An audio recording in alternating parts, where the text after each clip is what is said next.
Olá, turma.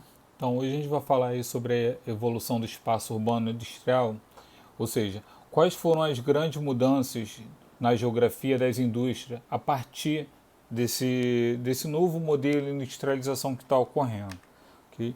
Então, a Revolução Industrial foi uma decorrência, né, lá da evolução do sistema capitalista, da qual visava sempre o lucro, né, e instaurou uma divisão internacional do trabalho, que é a DIT, né, que em decorrência que cada país teria, no caso, sua parcela, né, no espaço mundial de produção.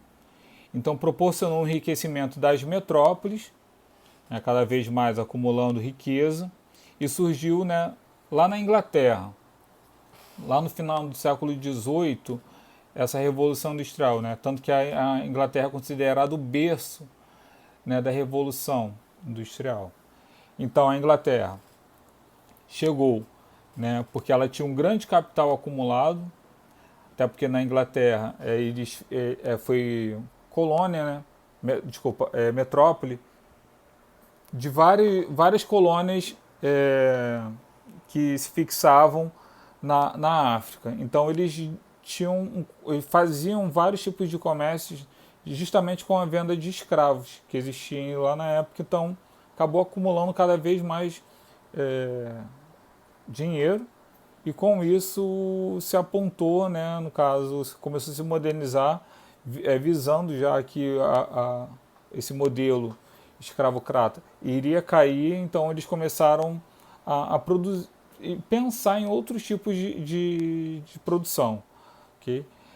E também na Inglaterra existia, né, no caso, uma farta, né, havia, né, fartas jazidas de minério, né, de ferro, de carvão, e isso fez com que eles tivessem, né, no caso, matéria-prima e combustível para as máquinas, né, que basicamente naquela época precisavam muita energia para poder produzir cada vez mais e atender a demanda, né, de venda para outros países. E também uma grande população europeia, que constituía importante mercado consumidor e fornecia a mão de obra que era necessário para a produção.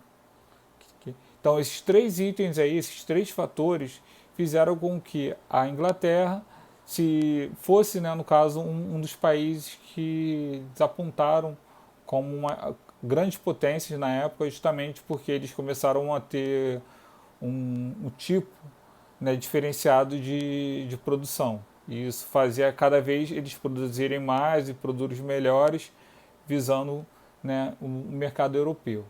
Okay?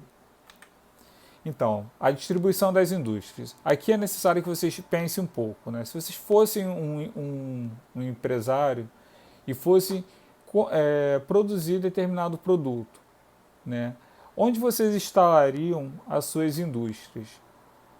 Então, todo empresário que se preze, ele tem que estudar esses 5 itens principais para que ele consiga ter sucesso no seu estabelecimento, né, na sua indústria. O primeiro deles é a matéria-prima. Sem matéria-prima, você não consegue produzir é, seu produto, vamos dizer. É necessário que você tenha matéria-prima. Por exemplo, se você for uma indústria de construção de armários ou de mesas, né, de madeira, é necessário que aquele local ali tenha, no caso, matéria-prima, né, no caso árvores, vamos supor, né, para a construção dos seus armários. Senão você não consegue ter, né, produto para vender. Mão de obra, né? Será que a quantidade de pessoas ali no entorno vai atender a necessidade de pessoas para você contratar para trabalhar na indústria? Será que tem pessoas suficientes ali no local? Ou é necessário importar, no caso, né, pagar pessoas para vir distante para trabalhar ali? Não ficaria mais caro? Transporte também. Será que o transporte ali é suficiente para levar as pessoas para casa, trazer não só de pessoas, mas também de trazer a mercadoria, a matéria-prima e levar o produto final acabado para as fábricas, para as lojas? Será que esse transporte ali, a infraestrutura é boa? Né? Energia, né? Com, no caso, o surgimento da segunda revolução industrial, que foi a energia elétrica, também foi bom para as indústrias justamente porque eles não precisavam de grandes galpões para armazenar carvão ou um tipo de matéria que era necessária para produzir energia. Então esses galpões que eles, né, grandes áreas que eles tinham que ter para armazenar tanto o produto para levar para as lojas, como também a energia, tinham que ser galpões enormes. Então, com o advento da energia elétrica, acabou que favoreceu as indústrias, que não precisavam, né, de espaços gigantescos, e facilitou cada vez mais. Então, a energia também ali é legal, é bacana, não tem queda de energia, não tem, esse país não tem falta de energia, que eu possa produzir é, esses itens sem nenhum tipo de problema, ficar parado muito tempo, né, esperando a energia voltar. E também, principalmente, o mercado consumidor. Será se ali, né, tem grandes pessoas, um potencial comprador para vender meu produto? Né? É como fosse, por exemplo, você for para o deserto, vai vender casaco de lã no deserto do Saara? Né? Não tem necessidade. Né? Agora, se você vendesse já água, refrigerante, um suco, será que ali já não seria um mercado favorável para esse tipo de produto? Entendeu? Então, basicamente são esses fatores, né? São os elementos básicos da chamada teoria da localização, onde Fordismo prega isso, que para você instalar determinada indústria em um local, é necessário você se basear nesses 5 itens principais. Senão, é a mesma coisa, vamos supor, você botar ali na Gávea, em frente ao estádio do Flamengo, botar uma loja do Vasco da Gama, né? Vai ter um problema seríssimo, né? Fora que não iria vender tanto. Então, tipo assim, todo empresário ele tem que ter uma visão justamente de onde ele vai instalar, se atende basicamente a esses 5 itens. E o Fordismo é um tipo de sistema, né, de produção que foi criado basicamente na empresa automobilística, né, veio até mesmo do nome de um americano que é Harrison Ford, que ele tinha uma indústria automobilística e ele tinha esse projeto, né, foi baseado na linha de montagem dos carros, né, que eram fabricados lá na época. Então as características do Fordismo são basicamente essas: o trabalhador dividido,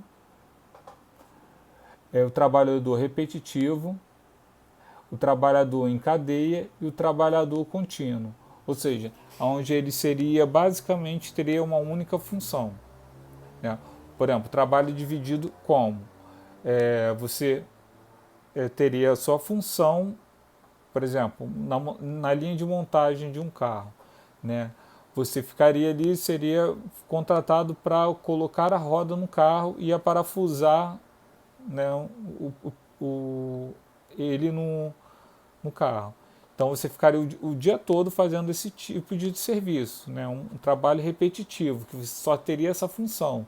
Okay? Se você fosse botado de repente para instalar vidro ou as cadeiras do carro, aí já era um trabalho, já estava fugindo do seu tipo de serviço. Entendeu? Então eles colocavam que você ficaria tanto fazendo aquele tipo de trabalho que acabaria que você especializaria naquilo e faria cada vez mais rápido, cada vez mais automaticamente, e era necessário que o trabalhador atendesse somente aquele tipo de função, que ele não tinha uma outra serventia a não ser aquela, até porque quando você começa a fazer um determinado serviço repetidamente, você acaba que aquilo entra no seu sistema e você acaba até meio que sonhando com aquilo, fazendo aquilo todo dia. Okay? Então, esse foi um tipo de sistema, né, que foi criado. Já a fábrica global, ela é um termo utilizado atualmente, né, para as indústrias que se espalham, elas não se fixam em determinado local, principalmente, né? Ela tem a demanda de atender, né, a outros países, né? Até mesmo porque elas procuram cada vez mais vantagem para se instalar em determinado local.